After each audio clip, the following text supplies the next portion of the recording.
Lions Rock Productions. This is Jay Moore. This is Greg Cruz. This is Bryce Vine. This is Dexter from The Offspring. This is Nathan This East. is Sebastian Younger. This is Daryl. This is Stuart Copeland. This is Mick Gillette. This is Andy Summers. This is Dr. Bob Greenberg. This is Gabby Reese. This is Rob Bell. Hey, this is John Leon Guerrero. Hey, and this is Pete A. Turner. What's up, everybody? This is Raul Vega, the creator and producer of Rose Drive, and you were listening to The Break It Down Show. And now, The Break It Down Show with John Leon Guerrero and Pete A. Turner. Raul Vega is not only the creator and producer of Rose Drive, he's a sound designer, he's a composer. We're here with him at an undisclosed barbecue joint in Tustin, California. So we're going to chop it up, enjoy some beverages, enjoy some barbecue. Thanks for coming back to the show. And by the way, Benicia in the fucking house. All the time I put in episode 1 made things a lot easier throughout the journey. By the time I got to 15, all the struggles I had on for months from part 1 were a little bit easier in 15. They became rote. Yeah. A lot of things. Yeah. But you get to the point where I'm like, hey, well, now I've introduced a lot more other elements to this last episode, where now the sound design is going crazy. There's a shit ton of music. There's like 6 people talking. Fuck.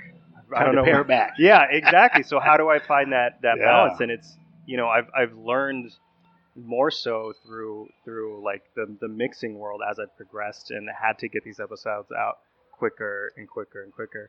As far as, I don't know how to answer this without sounding like I'm an arrogant piece of shit, but I'm You say it, we'll fix it. Yeah. No, we know you're douchey. Okay, good. But at least my balls are clean now. Yes, that's right.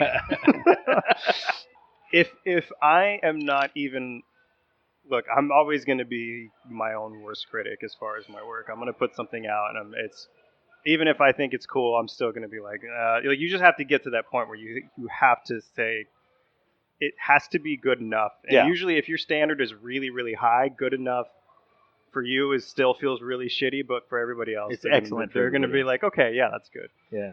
But my thing is, if I haven't created something that is interesting enough for me to listen to, how the hell am I going to convince you it is? So if it doesn't land with me, that's not me saying I listen to my own music and cry to it. Like, that's not me. Yeah, that was going to make it weird. Sit here, cry to my own music. It's so beautiful. But, you know, if I'm not getting the impact that I'm looking for, at least getting, like, understanding the world of it, I'm not going to put it out. And that's why, you know, even some of the fans have been hitting up saying, you know, hey, when is it coming back? It's been like 6 months. And I've told them, and they know it, you know, like, guys, I want to put something out that you're going to like. I'm not in the interest of putting shit out just to put shit out. Yeah. I did that way too much when I was younger and got that instant satisfaction of whatever. Then I listened to that the next day and I'm like, God, this sounds like shit. Now I actually spend time with my work, days at a time, you know, writing the music, writing the dialogue, editing, doing all these things, which I'm fortunate because, you know, because I am on my own schedule with releasing it, I don't have that pressure quite of like, all right, you did that. Now do everything you did in 6 months and do it in 1 month. Yeah. Yeah, I mean, if it's not landing with me, I know it's not going to land with anybody else. You know, and I'm still going to listen to any episode and find all kinds of problems with it.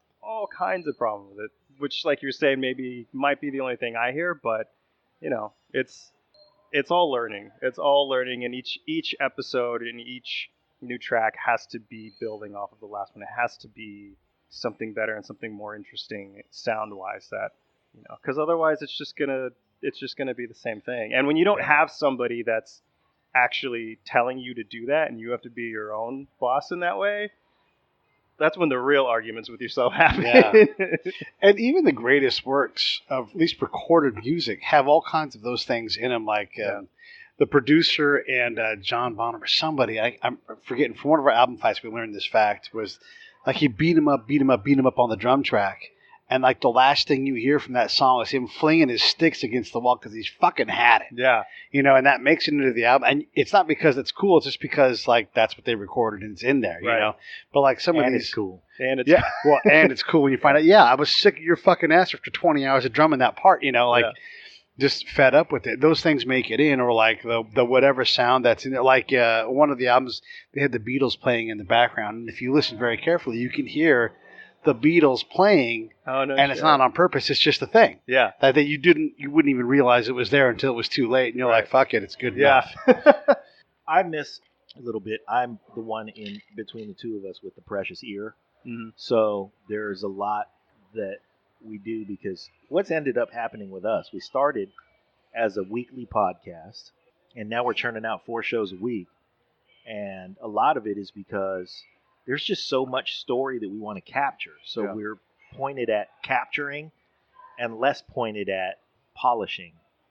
And it's sometimes I think, man, it kind of hurts. But it's like having a live news broadcast, Right. If it's a live news broadcast, you got to go get the news. And sometimes it's not going to be as pretty as you wanted it to be. Yeah. But I hear you, man.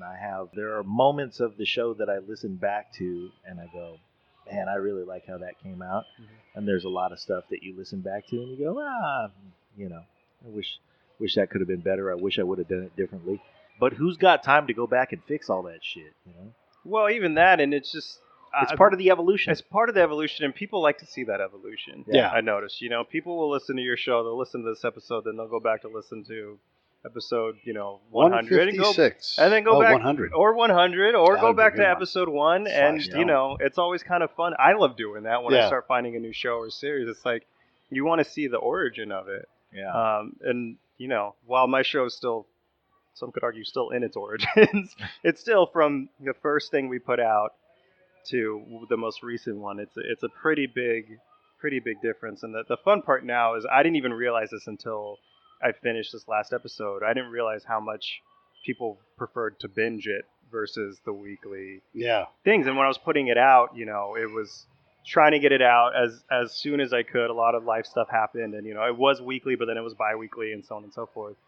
And we had about a month of a lull in January. It was pretty quiet, and then in February, people were able to just sit down from one go to the end and spend their entire day listening to it. I'm like, oh, that was really cool. Like, Yeah. you get a lot more out of it because there's so much information in it. There's a lot of information in it, where it almost is better to listen to it from 1 through 15 closer than once every couple weeks or something. Yeah, because there are details that are still fresh in your mind Mhm. that Yeah. you catch. Yeah. And you go, oh, yeah. So from that standpoint, yeah, absolutely. But from the standpoint of having to create it, man, it's tough holding all that content back until you can release a whole season all at once. I gotta tell you, man, it's really funny because I don't always release my information even to my full cast. Right. I tell them what they need to know. Not to be a dick, but there's moments I've noticed in the past where they have been swayed more one way or the other when they did know, Yeah. versus like if they had no idea. Right. And I found that with them knowing less, it almost works. But Keeps it fresher. Yeah, and I'm always open to because I just recently we had a couple of our new cast members come in and they were like, okay, we need a whole background on what's going on. We've listened to the show. What about my character? What does she do? What does he do? What does he do? And again, I give as much information that is going to be useful for them to build the character, but also I do want to keep it fresh and keep it kind of I will direct them in the ways that we need to go with the story. It's funny because Aaron, who's my lead, Marcus, he's been asked by a lot of his friends so much more depth questions, like, so what about Marcus? Is he blah blah blah blah blah? Yeah. Like, tell me. And he's like, I don't fucking know, I bro. don't Won't know. tell me shit. Aren't you the lead? Yeah, I'm the fucking lead. He doesn't tell me shit. let me ask you this: how do you do in Benicia? What are your numbers like there?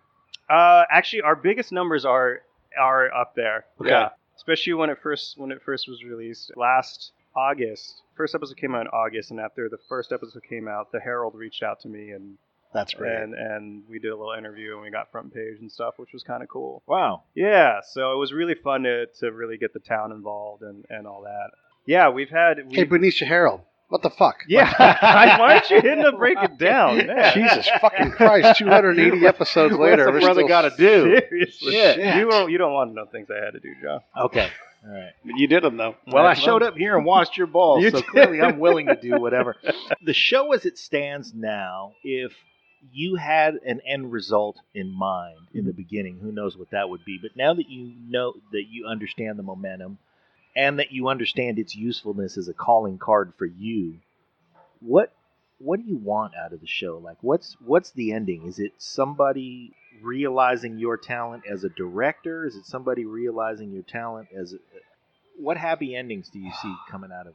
I mean, any of those would be amazing. I mean, these are Yeah. look, guys. These are things I have stepped into this world which I had no place being in, and have learned so many different things that I legitimately thought I would never have an interest in. Directing and editing and, you know, writing and even some acting in one of the episodes, you know, and it really opened my eyes up to going beyond what I do as a film composer, and how much realizing I enjoy wearing all these little hats and creating the stuff. And I'm actually currently, maybe this is a weird time to put in, but I'm working on another fiction podcast. It's going to be a romantic comedy of sorts. So steering away from more of the sci-fi and mystery and horror genres that most of audio dramas are. But this one, I'm hoping to launch more as a showrunner versus, you know, more of a writer and on that aspect. Because I really like kind of having my hands on all aspects of it.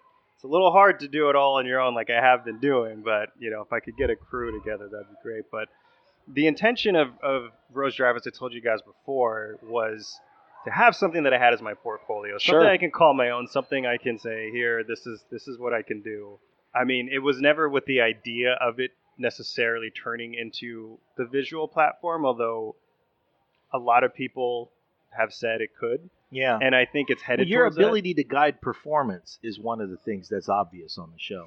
Because it's so intimate, because it's so close mic, we can see the actions as much as we can hear them. I mean, it's really good audio drama in terms of you know, your ability to paint a picture just with the audio. I think that's why, you know, as a director, somebody might hear this and go, let's just make sure we get him a good DP. Right.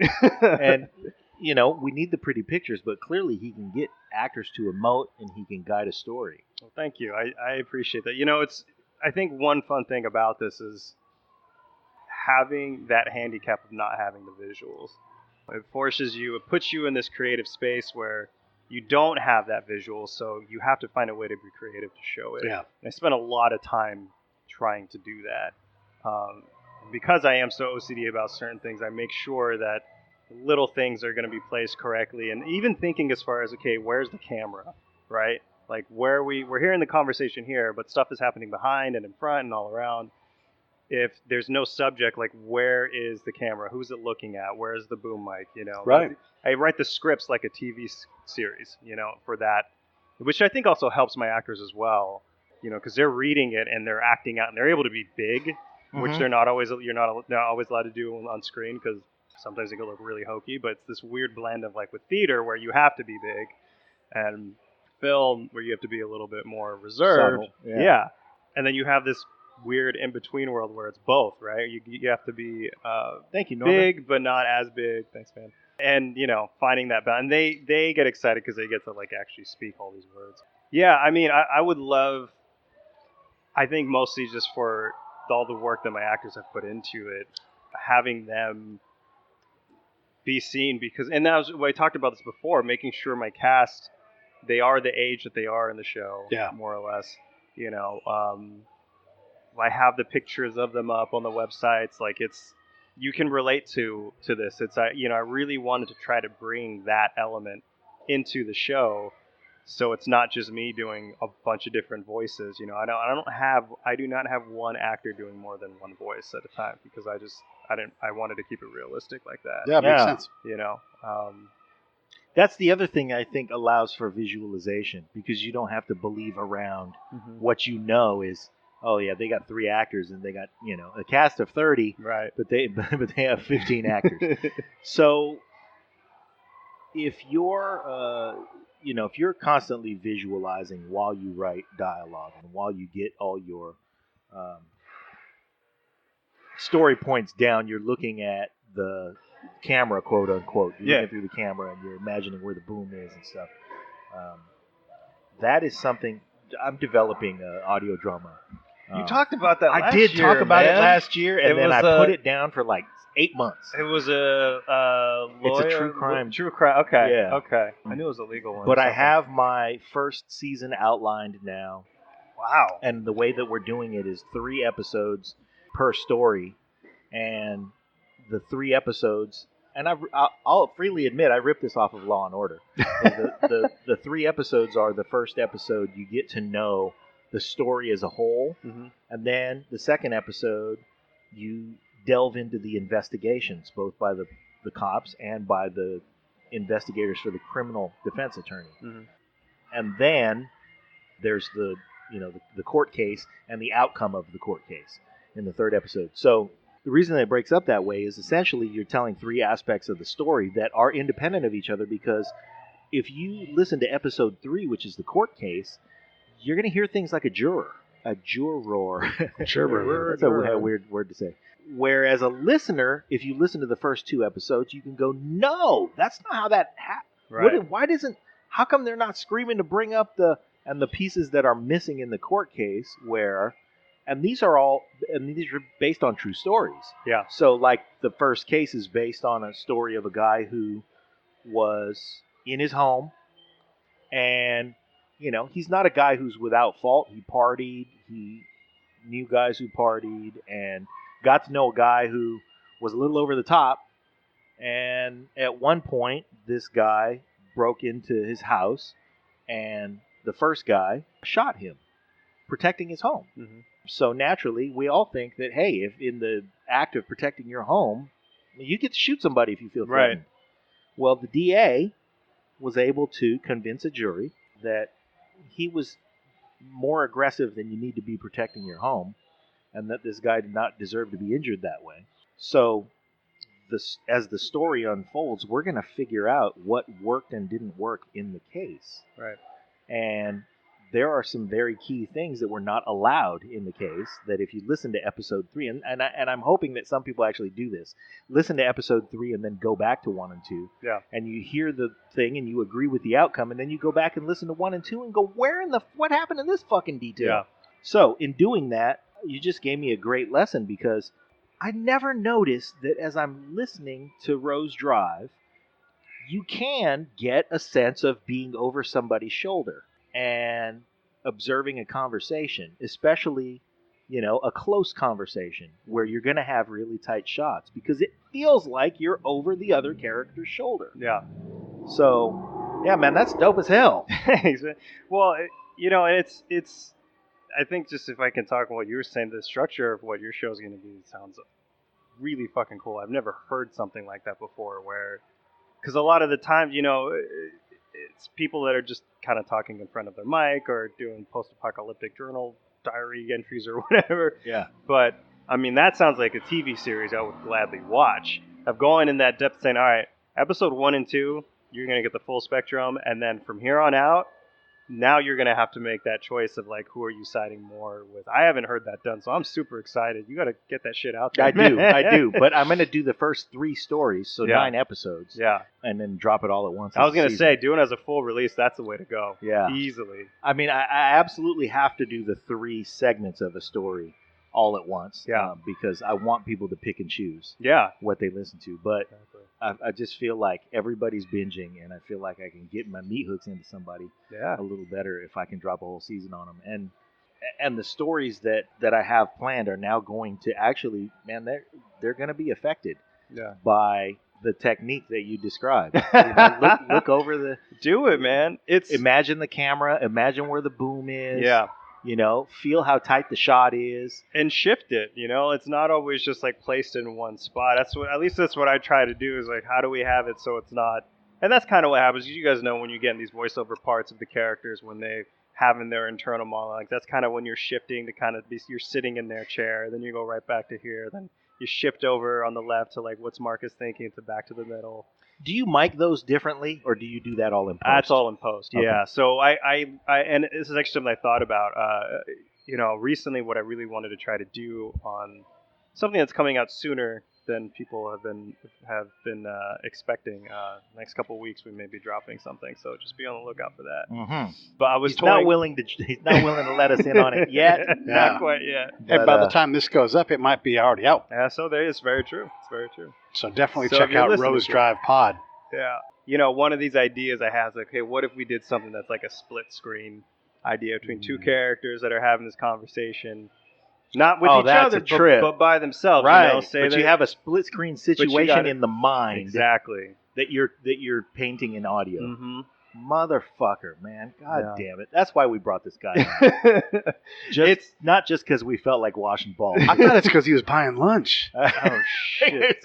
Actually, guys, I gotta get going. I'm at my wallet. Look at the home. time. Look at the time. Ooh, it's bank o'clock. No, man. Look, with this. Here's my thing: is it's not the story; it's how you tell it. Yeah. And when you're working in just an audio field, you can be as straight laced as left and right, or you can get as crazy and do it at every angle of the mind as you can. Which is why I always try to tell people, you can listen to it in the car, listen to it on your speakers. It's fine. You're gonna get the best experience with headphones, though, because I craft it towards that. For sure. Yeah. There's no doubt that is a headphone show. Yeah. Yeah. You know, when we had the first episode launch, or before it launched, I had my entire cast over and we all synced up with our headphones. I was like, maybe we could play it. No.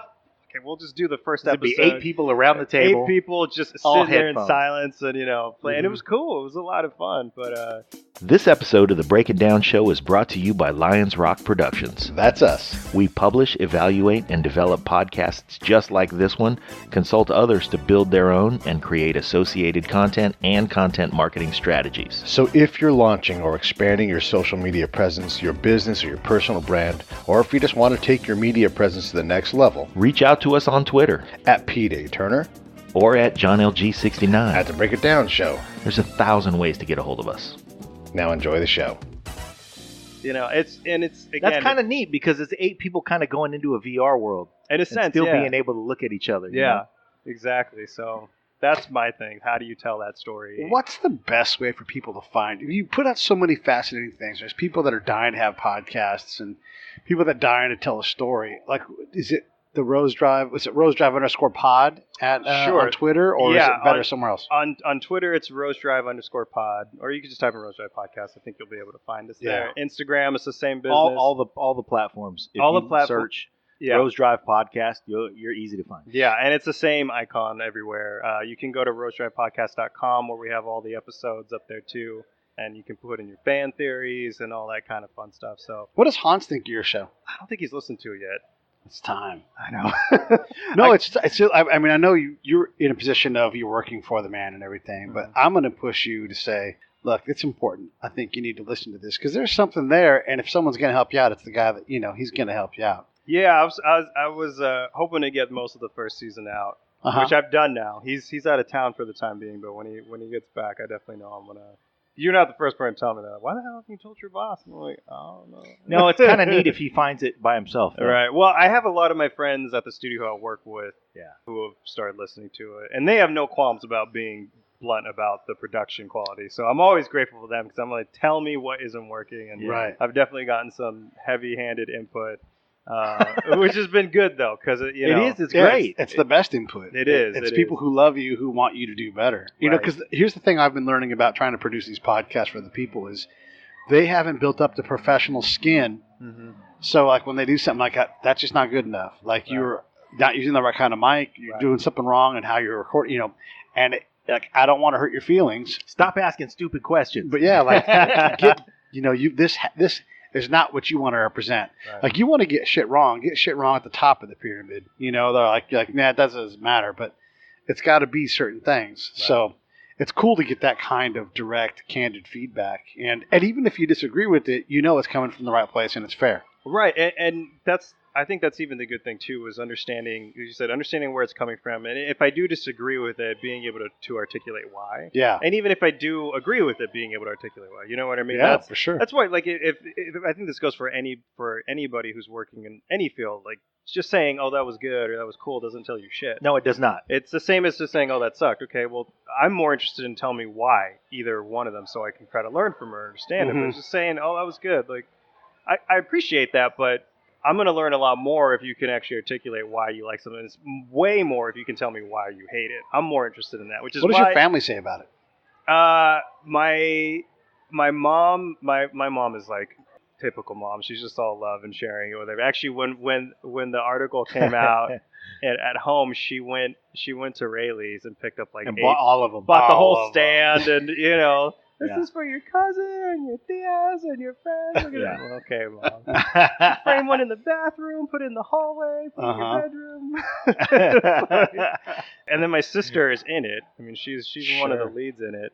And yeah, it's great. It's giving me and my dad more stuff to kind of like branch out, talk about, because he and I are really good talking like a lot of like business and all that kind of motivate. Like we've always really had really good conversation. What does your dad do? My dad's an accountant. Okay.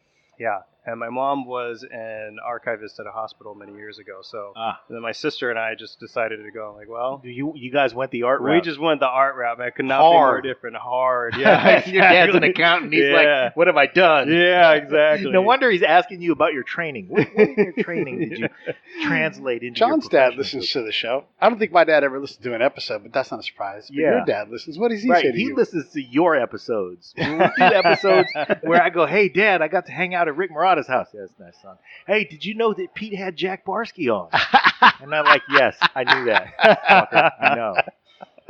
So, the whole thing about the input, though, I want to touch on that because there's technical input and then there's artistic input. Yeah. And those are the different things that really exist at work. When you're at work, you know that you will get excellent quality technical input. And you can say, yeah, okay, all right, now I know how to mic that a different way, or now I know how to EQ that a little better. But when it comes to making the artistic choices, everybody's got fucking 2 cents about that. Yeah. And I want to this is not really as much to you as it is to our audience. Your artistic input, everybody in the audience, would probably be really valued if you understand that it is artistic input and that you come at, because I've said things today to Raul where I know that I'm saying I'm being critical of something, but I'm being critical from the way my ears captured it, and I may have gotten it wrong. Not only may I have gotten it wrong, but it might be something where the creator says, well, I'm standing my ground on that one. Yeah. Because I wanted it this way, and you think it would have been better that way? Fair enough. But I created it. I wanted it this way. Well, and that's the best part is I love hearing that. Mm-hmm. Like I love having those conversations of like, why did you have this? Why did you do this? Why, like, because as we were saying before, if you don't have a reason, you can't. I mean, maybe sometimes it can be a passive, like it literally was just what I felt was right. But everything that I've done so far in the show is intentional. Yeah. There's no, which has been frustrating for some people because I've gotten the people who have had their strong opinions about the show, which I love the really shitty reviews because they're always really funny. Yeah. This show is garbage and this protagonist is blah, blah, blah. And the best is, protagonist. Oh, yeah, dude, I've gotten that before. This protagonist, I was like, what about this cat makes you sound like he's okay, well, all right, well. But, or when you see, like, on iTunes reviews, like, the only reason this show has 5 stars is because they were paid to give them. It's like, if I could pay to get 5 stars, goddamn. Do it. Yeah. But, where. When there actually is substance in there of saying, well, like, I don't know about the pacing. The pacing feels a little like this or something. I take it and I consider it because that's really just so valuable to me because I'm curious what other people. I live with this every day. Yeah. And my perspective is my perspective, and that's why I need other people to, kind of chime in and say what's up. And that's the thing about offering what you were saying as far as technical advice versus artistic advice. They're both super valuable to me, and one of them is going to make it a better show, and the other one may or may not. But it's at the end of the day, I'm doing what I think is going to be best for the show as a whole. Even with my cast, there are times where we're kind of going over lines and like, oh, I don't know about this line, or I give them some freedom to change the lines to make it more natural for them. So I try to make it as conversational as you can, without it just being completely unscripted. And there have been times where we've gone back and forth, and one of my artists was very particular about a liner. Oh, I don't know about that. I don't know how it sounds, or blah blah. And at most, I have the luxury of being able to say, okay, let's try it a couple ways.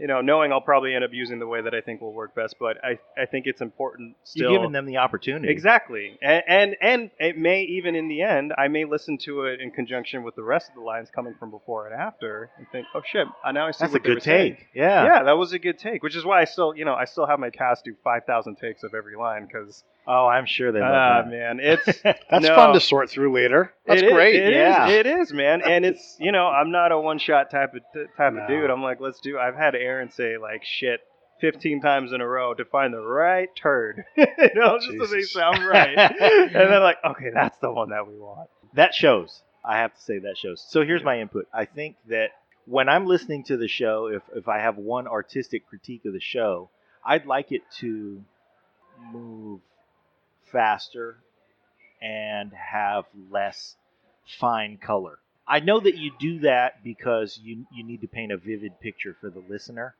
I think you could probably do 10 to 15% less of it in the interest of give us more like juice on the story. Yeah. My input versus your artistic choices, if we're talking about a 10 to 15% margin on that particular factor, I don't think anybody would say, well, that's enough to make me not want to listen to the show because that's just silly. But I think that when we get attached to these characters, we get that they're in a bar. Yeah. You know what I mean? And what I want to know is, give me the dirt. Like, why is Dan such an asshole? Right. Or what, and because I get twisted up in it. I want to take these characters apart. I really want to know them. Some of them I'd like to see naked. All right, I'm going to put my 2 cents in, too. Yeah, do it. Actually, 3 cents. Do it. I'm going to edit that part out because I just realized that Raul's sister's in the show. Anyway, I don't know which one I don't know which character she plays. Be closer to Benicia. I It's know the you other got character. anything, the references in there? Yeah. Nail those sites. Call them out.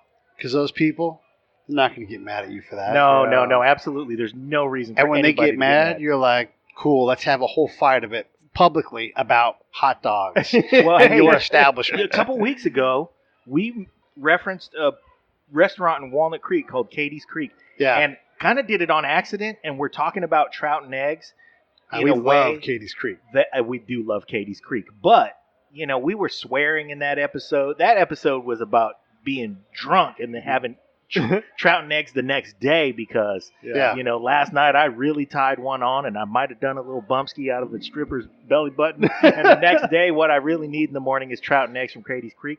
And they loved it. Replied to us on Facebook. Thanks for the shout out and all that stuff. So I don't think any of your hometown businesses, if I can punctuate piece one, I don't think any of the hometown businesses will be the least bit upset that you mentioned them by name and that you mentioned them by whatever. And when they do get mad again, be like, what part of the show did you hate? Tell me the specific minute when I mentioned yours. And then when they get mad at you, just be like, cool, this is great. Keep talking. Tell me, because it's just bringing attention to the both things because you're not doing it from a place to harm. No, of course not.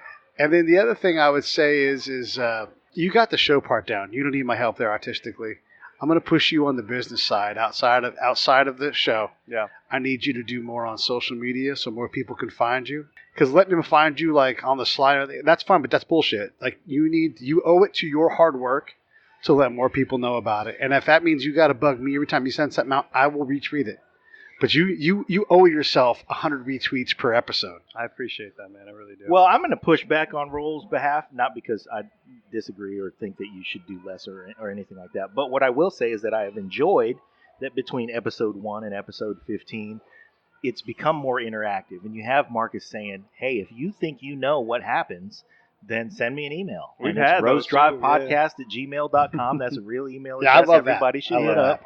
And get involved in the development of the show, in the unraveling of the show, your opinions about the show. Because guess what? Raul is a dude who reads those emails. Yeah. And who knows? You might have a brilliant idea, and it might just get shamelessly plagiarized. So, and I mean that in the most complimentary way. I mean, sometimes somebody says, hey, you should do this or you should do that. I mean, hell, we listen to our audience. I mean, at the beginning of this show, I crunched on a potato chip, and Pete said, Charlie's going to be mad. Yeah. And he probably is. Sorry, Charlie. But also, one of the things that made me fire Justice back up and get back to the drawing board about Justice was Tish said, I need this podcast. Yeah. So thank you, Tish. Better do what you're told. I know. Yeah. So again, rosedrivepodcast@gmail.com. You can send your input to Raul at that email address. Find him on all of the social media and follow him on everything because Pete's going to retweet all the shit. Yeah. Raul's going to tweet more, and that I feel like part of that was directed at me because I don't do as much social media. I don't do a 20th of the social media that Pete did or that Pete has done because he's more active on all of them, and I hold the belief that people will find the show. I know that's kind of a cop out too because it's a mixture of art and marketing, right? So we have to go through the motions. Do the marketing thing, man. Spend time on it. But last weekend we did an album fight. I rolled out of bed. I'm still like I got shit in my eyes, and we tied one on the night before. I might have done a bumski out of a stripper. Probably not, but he woulda. I woulda if he was in his 20s. And and Mida. But we were Skyping, and this motherfucker took a screenshot of his computer. I'm looking at him on my computer, and I'm fucked up. Look, my eyes are red. I'm puffy. I don't look my best. And it's 7:00 in the morning, and I'm still drunk from yesterday. What does Pete do? He takes a picture of me Skyping him on his computer. I got I don't even know I might have a sock sticking out of my shirt. God knows what stage of disheveled I was in. And Pete takes a picture of my face on his computer and posts it on Twitter. And I am tweeted I look like this. That shit was fucked up. I told Pete I'm never Skyping you ever again. Oh my God, that's so funny. And I don't even really I'm not that active on Twitter. I got to get more active. But my wife goes, "Hey, you should see this glorious picture of you on Instagram." I was like, that shit is out in the universe. Anyway. Yeah. Well, that was a long tirade. No, man, I appreciate everything you guys are saying because this is all shit I have very heavily thought about. And honestly, even some of the fears I was like, especially the business side of it was something actually, Pete, you were the one who I was talking to before when I first launched, and you were like, why haven't you made your show easy to find on your website? I was like, it's kind of there, and you're like, you need to make it accessible. And I was like, what? I'll beat his ass up. And I was hard on him. I was like, fuck that. Nobody goes to websites anymore. Did I tell you? Nobody goes to websites anymore. But, some nobodies don't go to websites. Didn't I tell you that it took me 30 clicks to find your shit, too? It did. It's a whole, but these are things that I have been learning and needing to push more. And I've made a lot of progress with it. I think I was starting off the show with a different intention of it as far as having the Twitter accounts and stuff being specifically in show. I was like, okay, well, the idea of that's really cool, but if I really want to start communicating and giving back, got to start opening it up more. So we recently had this throw in your idea, throw in your name for this raffle awesome, and shit, and which I think just makes it a lot more fun, So there definitely is that aspect of it, and it's actually probably a good time to try to plug this in right now. To anybody who has listened to season one is not over yet. It ended.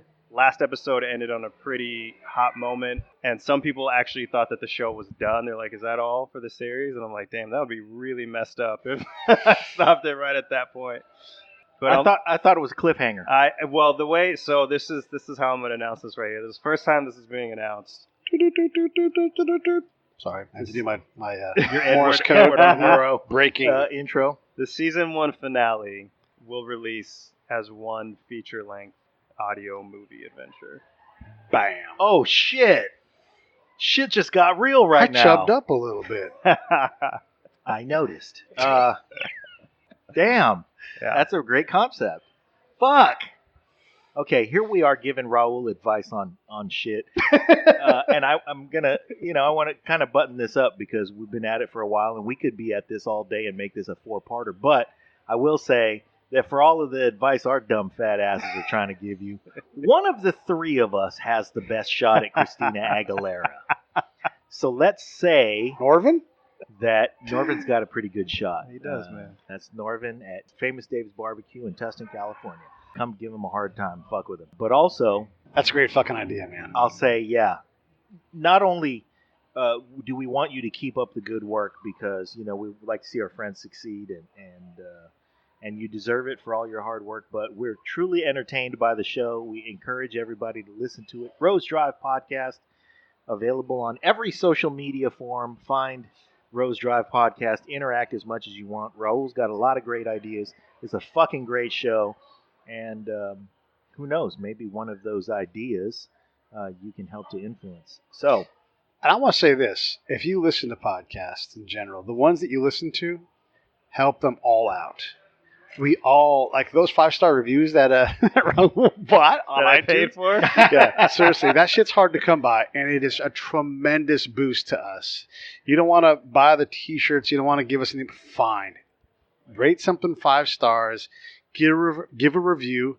Just be honest about what you like about the show, because it is such, like, when the iTunes and the Spotifys and all those people of the world look at the shows that they want to promote, they want to get behind, they get behind the ones where the audience gets behind them. So in Raul's case, please go rate this thing wherever you listen to it at, iTunes, Spotify, even on the website, whatever. Send feedback back. That helps us out enormously. I can't say it enough. And obviously, and if you give them less than 5 stars, you know what the fuck you're talking about.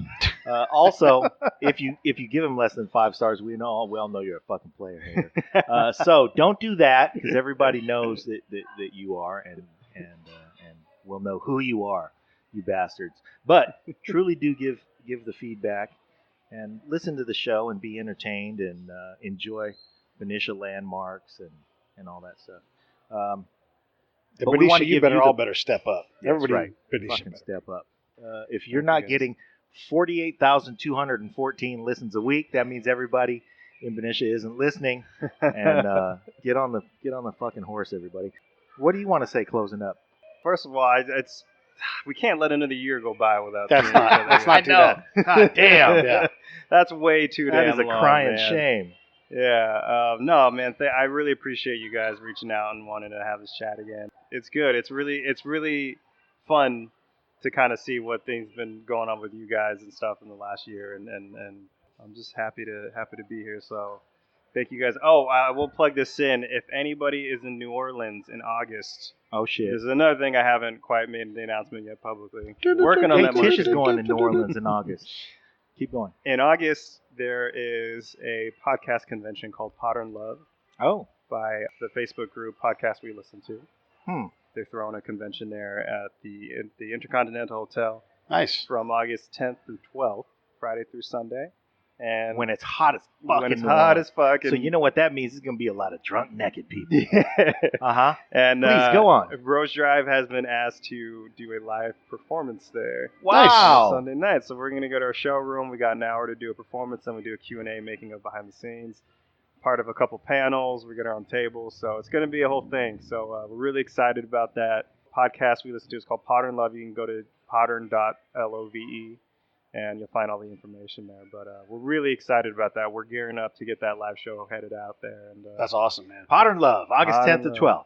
Yep. Intercontinental Hotel in New Orleans, Louisiana. Intercontinental is right there on Poydras, like 2 blocks off of Bourbon. It's right in the He is heart. not looking that up. No, I'm not. That is I'm probably straight wrong from- Straight about from that. the memory, man. Is No, I think you're right. I think actually. I've wandered past it. Across the street from the... And there's a great B&B in the corner of Governor Grosvenor and Bourbon. So a great little B&B spot there. So you got Bourbon Street on the quietish end. Right. And if you make it down to New Orleans, try to find your way to a party that's spun by Raj Smooth.